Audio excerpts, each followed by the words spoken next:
Welcome to my YouTube channel Jagriti education channel में आपका स्वागत है। फिर मैं आप लोगों के लिए हिस्ट्री की इम्पोर्टेंस क्वेश्चन लेकर उपस्थित हूँ, जो आपके आने वाले एग्जाम के लिए बहुत ही महत्वपूर्ण है।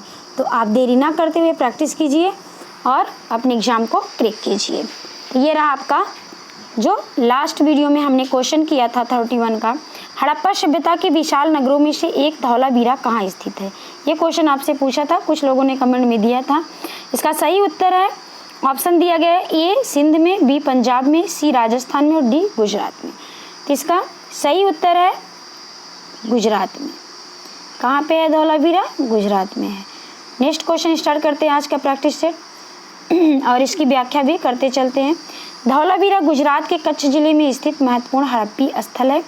इस स्थल की खोज 1967 या 68 में जगतपति जोशी ने की थी, यानी 1967-68 में जगतपति जोशी ने धौलावीरा की खोज की थी, जो कि गुजरात में।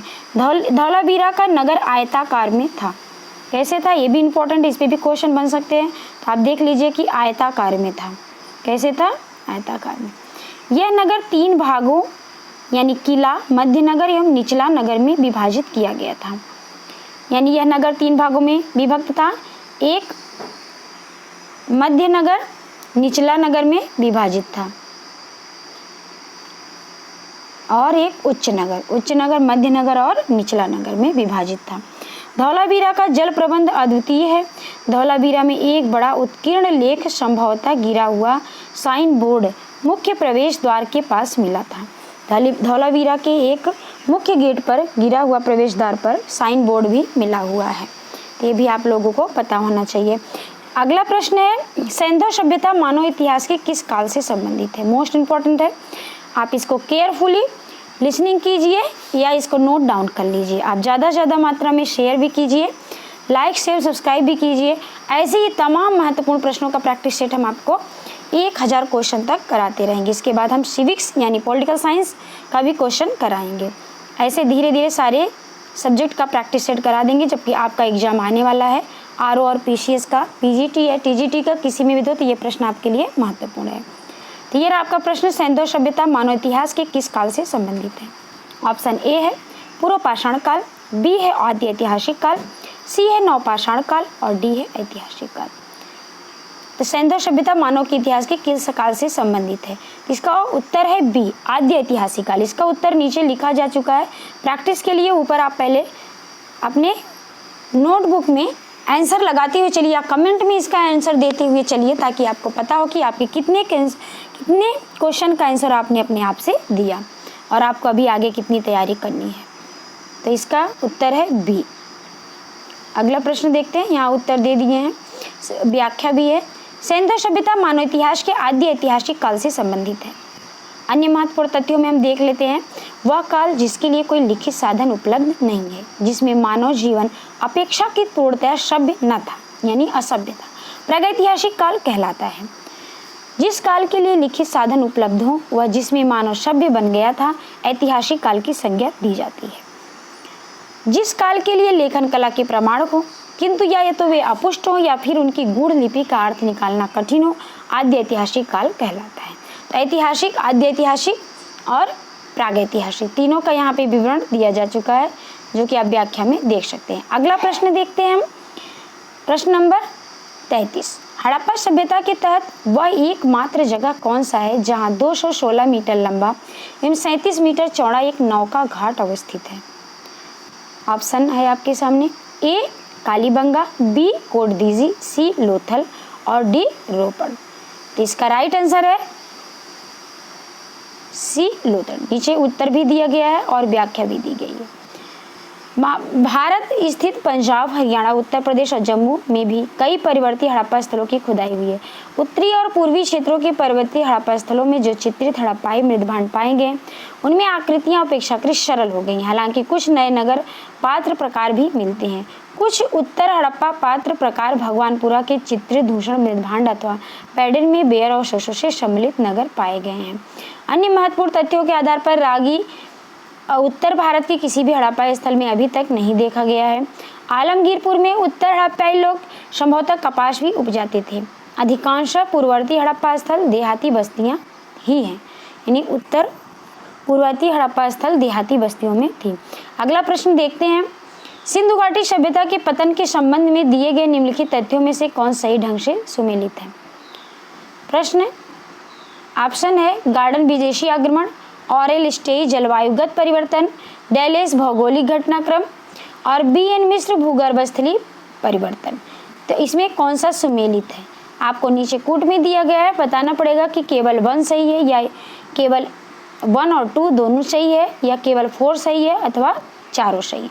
इसमें चारों सुमेलित सही हैं। ऐसे प्रकार के भी प्रश्न आते हैं और आए हुए क्वेश्चन इसमें रखे गए हैं जो इम्पोर्टेंस आपके लिए, तो ये बहुत मात्रा में पूछे जाते हैं। बहुत बार क्वेश्चन आया है इसमें कि किसके कथन से क्या हुआ था, यानी अगर सिंधु सभ्यता का पतन हुआ था तो अलग अलग विद्वानों ने अलग अलग मत दिया है। तो इसमें जितने विद्वान और मत हैं सब सही है। यानी फिर से दोहरा लीजिए, गार्डन ने क्या कहा है कि विदेशी आक्रमण। अब इसमें गार्डन विद्वान ने कहा है, पुरातात्विक वेत्ता है ये लोग, गार्डन कहते हैं विदेशी आक्रमण के साथ सिंधु सभ्यता का पतन हुआ। ऑरेल कहते हैं कि ऑरेल स्टेई कहते हैं कि जलवायुगत परिवर्तन की वजह से हुआ और डेलेस कहते हैं कि भौगोलिक घटनाक्रम की वजह से हुआ। तो सबका अपना अपना मत है, सबका सही है। और बीएन मिश्र ने कहा है कि भूगर्भ स्थलीय परिवर्तन के कारण हुआ। अगला प्रश्न देखते हैं हम, तो कूटन डी इसमें राइट आंसर है आपका, करेक्ट आंसर है डी। आगे देखते हैं, अन्य महत्वपूर्ण तथ्यों में देखते हैं कि धौलावीरा का नगर आयताकार था। अभी ऊपर हमने धौलावीरा पढ़ा था, तो धौलावीरा नगर गुजरात में है। ये कैसा नगर है? आयताकार में है। आयताकार किसको कहते हैं? जैसे आपके इसको आपने मैथ पढ़ा होगा, और आयताकार ऐसे आकार में, इस आकार में नगर था। यह नगर 3 भागों किला, मध्य नगर और निचला नगर में विभाजित किया गया था। धौलावीरा का जल प्रबंध अद्वितीय है। धौलावीरा में एक बड़ा उत्कीर्ण लेख संभवतः गिरा हुआ साइन बोर्ड मुख्य प्रवेश द्वार के मिला था। संभवतः यह व्याख्या आपको पहले बता चुके ऊपर प्रश्न में। अगला देखते हैं प्रश्न, सिंधु सभ्यता मानव इतिहास के किस काल से संबंधित है?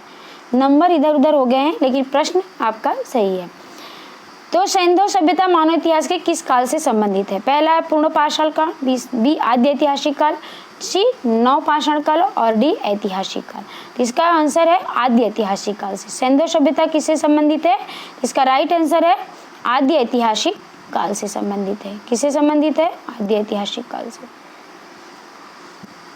सिंधु सभ्यता मानव इतिहास के आद्य ऐतिहासिक काल से संबंधित है। अन्य महत्वपूर्ण तथ्य है, वह काल जिसके लिए कोई लिखित साधन उपलब्ध नहीं है, जिसमें मानव जीवन अपेक्षाकृत पूर्णतः सभ्य न था, प्रागैतिहासिक काल कहलाता था। जिस काल के लिखित साधन उपलब्ध हो वह एवं जिसमें मानव सभ्य बन गया था, ऐतिहासिक काल की संज्ञा दी जाती है। प्रश्न दोहराया गया है, अभी यही प्रश्न पढ़ाएं, फिर से पढ़ लीजिए, नोट डाउन करते हुए चलिए। जो प्रश्न लिख चुके हैं उसको मत कीजिए, आगे कीजिए। महत्वपूर्ण तथ्यों को बार बार देखने से हमारे मस्तिष्क में बैठ जाता है क्वेश्चन। तो आप पढ़ने से ना घबराइए कि 2 बार क्वेश्चन आ गया। इम्पोर्टेंस है आपको याद हो जाए, हमारा यही प्रयास है। वह काल जिसके लिए कोई लिखित साधन उपलब्ध नहीं, जिसमें मानव जीवन अपेक्षाकृत पूर्णतः सभ्य न था, प्रागैतिहासिक काल कहलाता है। प्रागैतिहासिक काल, अब आप लोग देख लीजिए इसको, इसकी सही से व्याख्या करते हुए चलेगी। प्रागैतिहासिक काल किसको कहते हैं? ऐसा क्वेश्चन भी आ जाता है। तो वह काल जिसका लिखित साधन उपलब्ध नहीं है, जिसमें मानव जीवन अपेक्षाकृत पूर्णतः सभ्य नहीं था, तो उसको क्या कहेंगे हम? प्रागैतिहासिक, यानी प्रारंभिक इतिहास।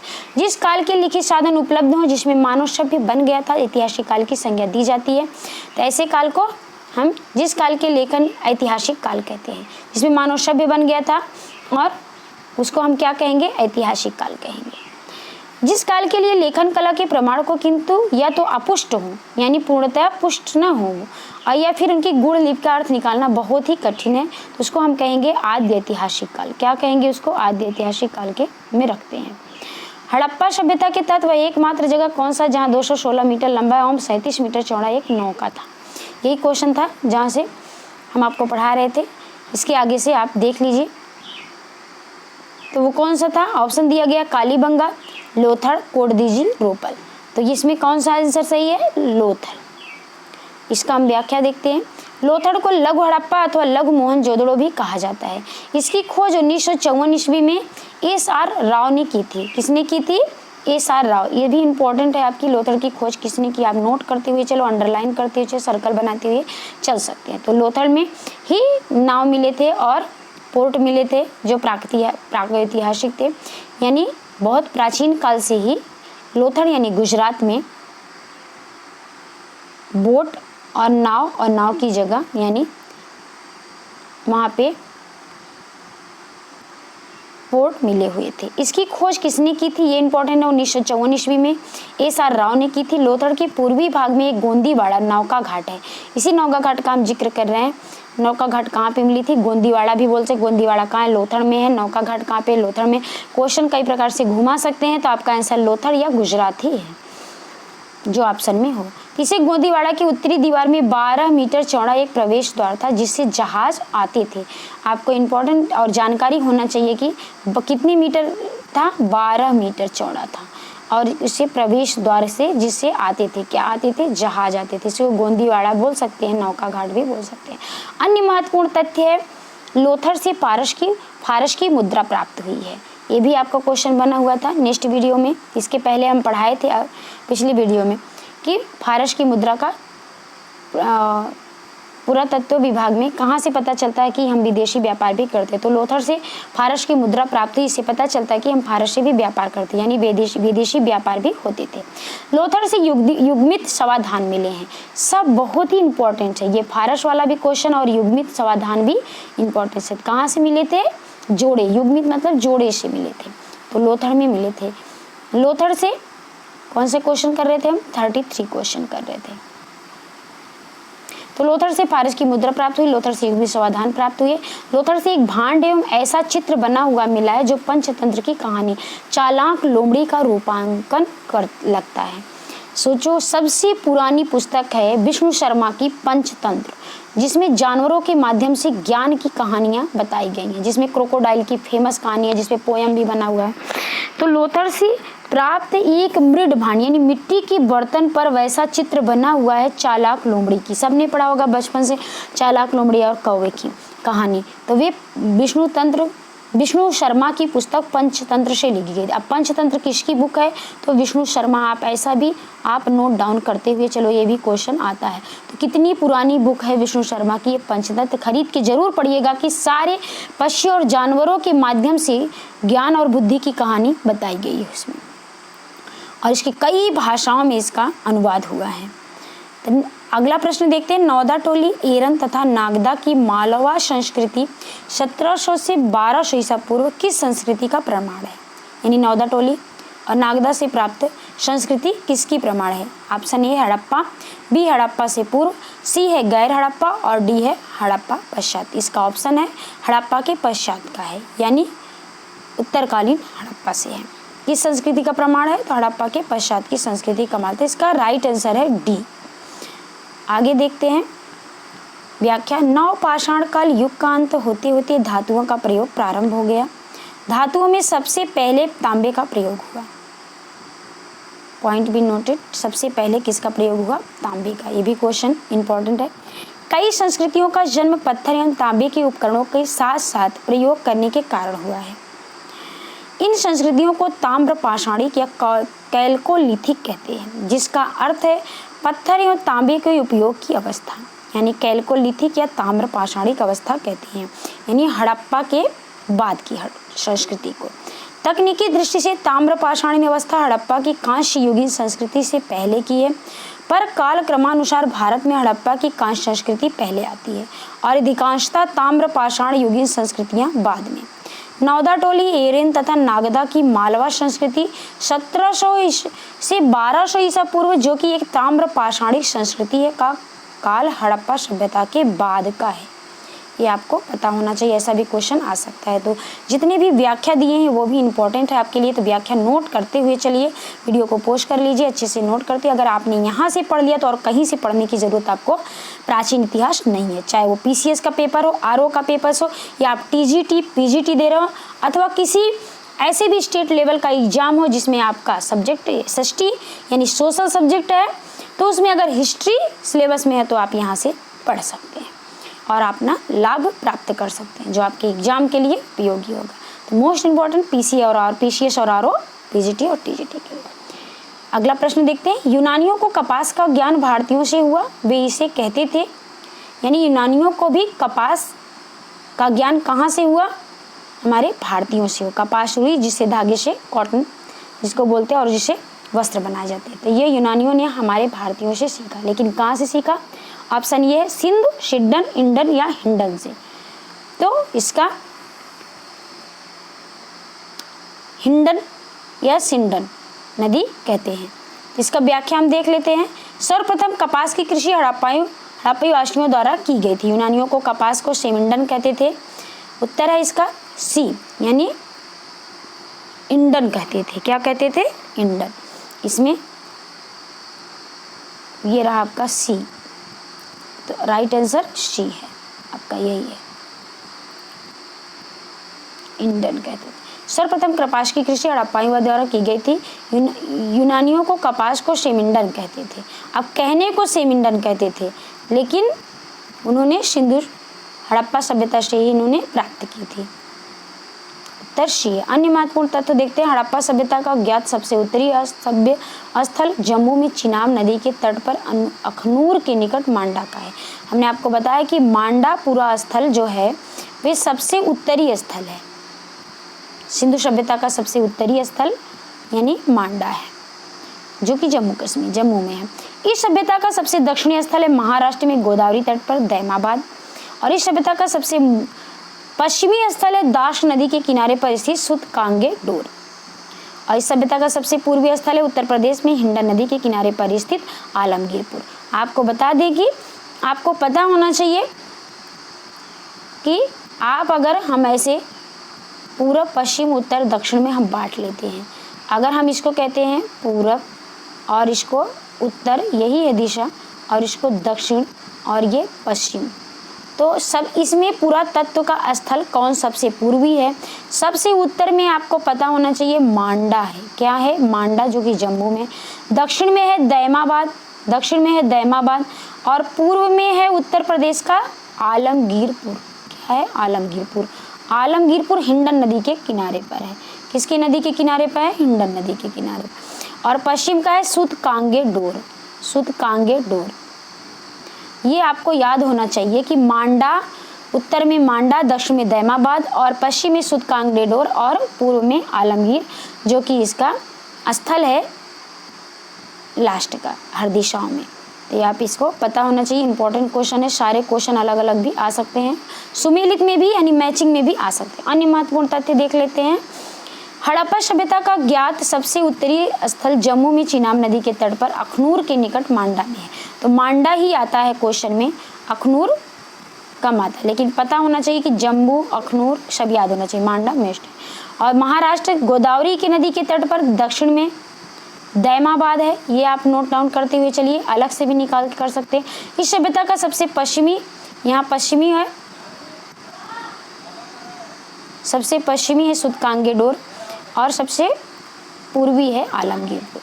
अगला प्रश्न देखते हैं। परावर्ती हड़प्पा काल की पुरा सामग्रियों के साथ चित्रित धूसर पात्र परंपरा के अवशेष मिले हैं, यानी कहाँ से मिले हैं? ऑप्शन ए है रोपड़ से, बी है भगवानपुरा से, और बनावली से, और डी है दौलताबाद से। इसका ऑप्शन है बी। कहाँ से मिला? भगवानपुरा से। भगवानपुरा से धूसर चित्रित भांड मिले हुए हैं। भारत स्थित पंजाब, हरियाणा, उत्तर प्रदेश और जम्मू में भी कई पर्वतीय क्षेत्रों में ऐसे चित्रित धूसर भांड मिले हुए हैं। भारत स्थित पंजाब, हरियाणा, उत्तर प्रदेश और जम्मू में भी कई पर्वतीय स्थल हड़प्पा स्थलों से की खुदाई हुई। उत्तरी और पूर्वी क्षेत्रों के पर्वतीय हड़प्पा स्थलों में तो जो चित्रित हड़प्पाई मृदभांड पाए गए उनमें आकृतियां अपेक्षाकृत सरल हो गई हैं। हालांकि कुछ नए पात्र प्रकार भी मिलते हैं। कुछ उत्तर हड़प्पा पात्र प्रकार भगवानपुरा के चित्रित धूसर मृदभांड अर्थात पैडेड वेयर अवशेषों से सम्मिलित पाए गए हैं। यानी आप इसको याद के लिए चित्रित धूसर बांड भी आ सकता है और पैडेड वेयर भी कह सकते हैं। ये भी क्वेश्चन आपके लिए इंपॉर्टेंट है, नोट डाउन करते हुए चलिए। अन्य महत्वपूर्ण तथ्य देख लेते हैं। रागी उत्तर प्रदेश के किसी भी हड़प्पा स्थल में अभी तक नहीं देखा गया, यानी रागी अभी तक नहीं मिला है। आलमगीरपुर में उत्तर हड़प्पे लोग संभवतः कपास भी उपजाते थे, जो कि सबसे पूर्वी स्थल है हड़प्पा क्षेत्र का। आलमगीरपुर हिंडन नदी के किनारे। अधिकांश पूर्ववर्ती हड़प्पा स्थल देहाती बस्तियां भी हैं। अगला प्रश्न देखते हैं, सिंधु घाटी सभ्यता के पतन के संबंध में दिए गए निम्नलिखित तथ्यों में से कौन सही ढंग से सुमेलित है। अब यहाँ पे सुमेलित वाले प्रश्न भी आते हैं तो यहाँ पे रख दिए हैं ताकि आपको कोई भी ऐसा प्रश्न ना लगे जो कि आपको पढ़े नहीं हो। तो प्रैक्टिस में सारे प्रकार के प्रश्न होते हैं। यहाँ पे विदेशी आक्रमण गार्डन ने दिए हैं, विदेशी आक्रमण, जो कि ऊपर एक क्वेश्चन आ गया था। तो आरएल स्टाइन के अनुसार जलवायुगत परिवर्तन, डैलिश के अनुसार भौगोलिक घटनाक्रम और बी.एन. मिश्र के अनुसार भूगर्भीय स्थलीय परिवर्तन। तो ये इसमें कौन सा सुमेलित है कौन सा नहीं। अब देख लीजिए, गार्डन ने विदेशी आक्रमण दिया, आरएल स्टाइन ने जलवायु परिवर्तन दिया और डैलिश ने दिया भौगोलिक परिवर्तन और बी.एन. मिश्र ने दिया भूगर्भीय स्थलीय। इस कारण से सिंधु सभ्यता का पतन हुआ। तो इसमें ये सारे के सारे ही सही हैं, यानी सब सही सुमेलित हैं। नीचे कूट भी दिए गए हैं, ऑप्शन ए सही है या 2 बी सही है या सी सही है अथवा चारों डी सही है। तो इसका राइट आंसर है, करेक्ट आंसर डी है। अगला प्रश्न देखते हैं या व्याख्या देखते हैं, विकल्प में दिए गए सभी कथन सुमेलित हैं। अन्य महत्वपूर्ण तथ्य देखते हैं, मार्शल ने मोहनजोदड़ो की से चंदूदड़ो तथा आर एस राव ने लोथड़ के पतन का प्रमुख कारण बाद माना है, यानी लोथड़ के पतन के बाद माना है।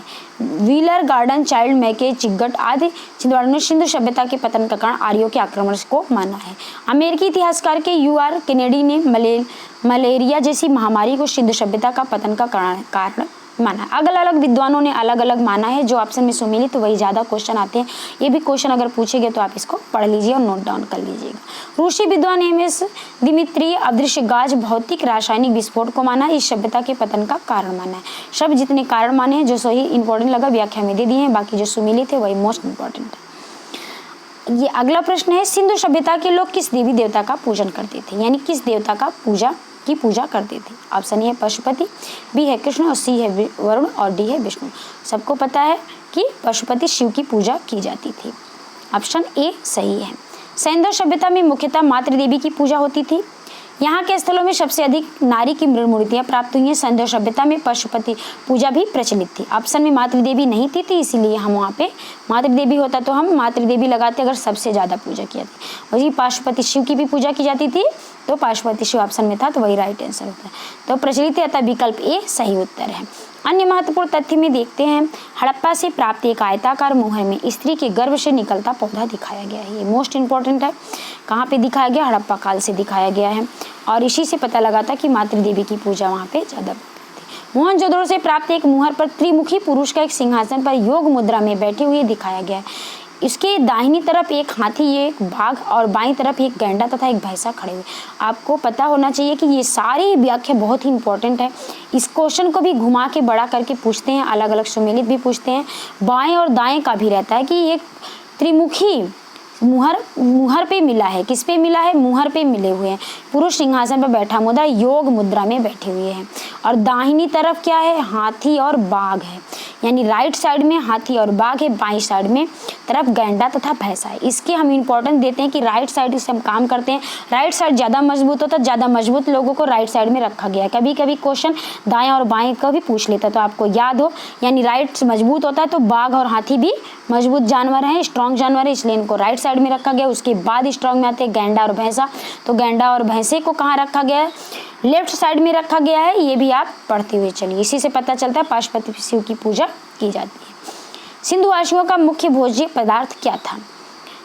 मुख्य भोज्य पदार्थ है गेहूं और चावल, बी गेहूं और जौ, सी चावल और जौ और डी ऊपर में से कोई नहीं। तो इसका राइट आंसर बताइए। इसका राइट आंसर है बी गेहूं और जौ। गेहूं और जौ सिंधु सभ्यता के लोगों के मुख्य खाद्यान्न थे। इस सभ्यता के बंधकों को सिंधु नदी के बाएं पर 1931 में एन.जी. मजूमदार ने की थी। इसकी खोज एन मजूमदार ने की थी। बंदों में सिरके के बाद शुगर संस्कृति विकसित हुई थी। ये रहा आपका लास्ट क्वेश्चन और इम्पोर्टेंट क्वेश्चन। सिंधु घाटी सभ्यता का प्रसिद्ध नगर हड़प्पा किस नदी के तट पर स्थित था।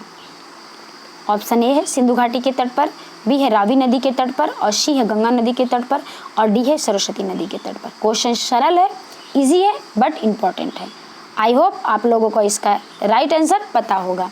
नहीं पता होगा तो इसका हम बता देते। इसका राइट आंसर है बी रावी नदी के तट पर। ये रहा आपका आज का 10 मोस्ट इंपॉर्टेंट क्वेश्चन जो आपके आने वाले एग्जाम के लिए अति महत्वपूर्ण है। इसको पढ़िए और नोट डाउन भी कीजिए, ज़्यादा से ज़्यादा मात्रा में शेयर कीजिए जिससे हमारा उत्साह बने। ऐसे इंपॉर्टेंट क्वेश्चन आपके लिए लेके आए। अगर आप ये मेरा प्रैक्टिस सेट पढ़ लें, व्याख्या सहित नोट डाउन कर लें, कहीं और से हिस्ट्री पढ़ने की आपकी ज़रूरत नहीं है।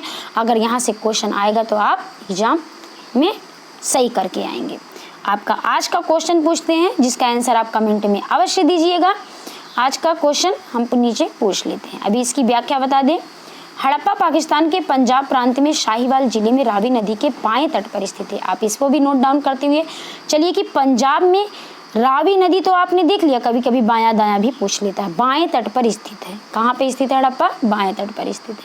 अन्य महत्वपूर्ण तथ्यों में देखते हैं कि सिंधु नदी के तट पर स्थित नगर है मोहनजोदड़ो, चन्नूदड़ो, कोटदीजी। ये सिंधु नदी के तट पर है। सिंधु नदी सभ्यता का कोई भी स्थल गंगा के नदी के तट पर नहीं है। पॉइंट भी नोटेड कि अगर गंगा नदी आ जाए ऑप्शन तो आंख बंद करके कहना कि गंगा नदी के तट पर कोई भी नहीं है, तो उसको क्रॉस लगा देना। जैसे रावी नदी के तट पर और नदियों की संभावना, लेकिन गंगा की संभावना नहीं है, क्योंकि गंगा नदी के तट पर कोई भी सिंधु सभ्यता का नगर नहीं पाया गया है या कोई भी निशान या पूरा स्थल खुदाई में नहीं पाया गया, तो वहाँ पर नहीं बसे थे। पश्चिमी उत्तर प्रदेश में स्थित संचय स्थल आलमगीरपुर, हुलास तथा बाड़ा गाँव है। हिंडन नदी के तट पर आलमगीरपुर पर भी बसे थे। आज का क्वेश्चन है मोहनजोदड़ो के महान स्नानागार की खोज किसने की थी? सरल बट मोस्ट इंपॉर्टेंट क्वेश्चन है। आप इसका आंसर हमको कमेंट में अवश्य दीजिएगा और फिर ऐसे ही और इम्पॉर्टेंट क्वेश्चन को पाने के लिए सब्सक्राइब, लाइक कीजिए और शेयर भी ज़्यादा से ज़्यादा मात्रा में कीजिए जिससे हमारा उत्साह बढ़े और हम आपको पढ़ाने में हमको खुशी महसूस हो। तो ये रहा आज का क्वेश्चन। ऑप्शन है मार्शल, बी है आर.डी. बनर्जी, सी है माधव स्वरूप वत्स और डी है कनिंघम। इसका उत्तर अवश्य दीजिएगा और फिर हम अगला वीडियो लेके आते हैं आपके सामने। क्वेश्चन मोस्ट इम्पॉर्टेंट क्वेश्चन लेके आते हैं नेक्स्ट डे। आप इसको अच्छे से पढ़िए और लाइक शेयर सब्सक्राइब कीजिए। Thank you for watching. धन्यवाद।